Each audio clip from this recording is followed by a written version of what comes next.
Hi everyone, I'm Haohui Wu and I will present my Lab 1 report now. In this lab, we observed an object moving at a constant velocity, and I chose a rolling ball as the object. And we can see an application of Newton's first and second law in this lab. The laws are stated here. We also use the velocity update formula derived from Newton's second law. And the result of the lab shows that the movement of the ball roughly follows the Newton's second law, but it's not in physical condition, we cannot let f net to be completely zero.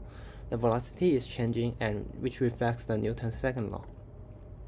So the model we chose is the Newton's second law, which is we chose it because it's the basic law of all moving object, and we use the velocity update formula from this law and the position update formula.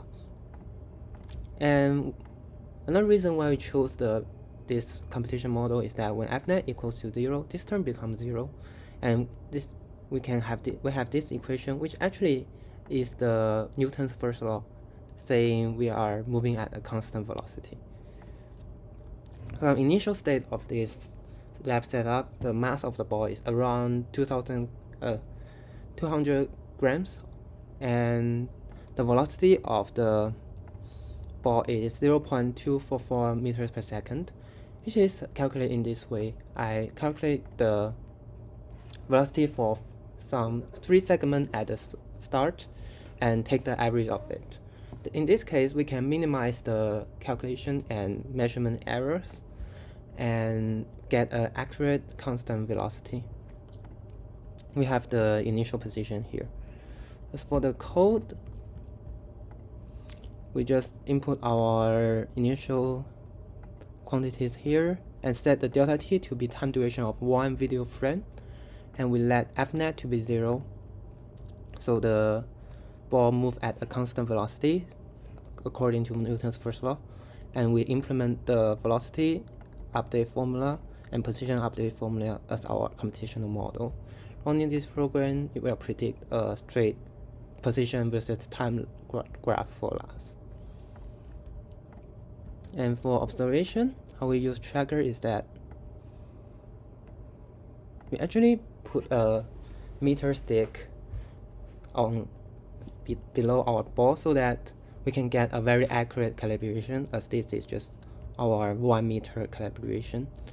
And the coordinate system is set as in this way, where the positive direction of x-axis is the direction of the ball's movement. And collecting the result here in this Excel sheet, we get the actual or observed position of the ball as this blue line, and the prediction from computational model as this orange line. And we can see there's a small difference between the observation and prediction, and this difference is somehow getting larger, which means the velocity is actually slowing down, and I will explain the reasons later. But now let's discuss what if we flip the x-axis. In this case, is that the direction of our ball's movement of velocity will change into the negative direction of x-axis. So in this case, our graph will also somehow flip upside down, and it will be a downward sloping curve. The computational model is shown as black line. Observation will be like this red line here. But this will still follow the physics principles. And what does f net equals to 0 mean here? There's actually two forces impressed on this ball, and one is the support from the ground and one is the gravity of the ball. So these two forces are at same magnitude but opposite direction, so they cancel each other out and get the 0 f net. And some potential errors in our lab is, firstly, we are using our phone to film the video, so there are some unsteadiness in our camera filming. And when we are labeling and tracking the ball in tracker, there are some minor misalignment due to human errors.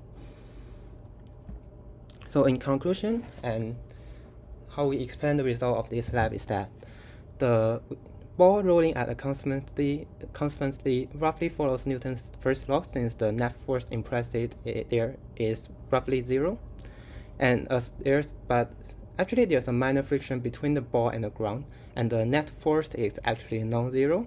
So this force is in the opposite direction of the velocity. So by Newton's second law, it will slow down the ball. And this decrease in velocity gives the slightly bended line in our observation here. Because the instant velocity can be viewed as the gradient of the tangent line of the position versus time curve, and the result reflects a decreasing gradient, i.e. velocity. So thank you very much, and that's all for my presentation.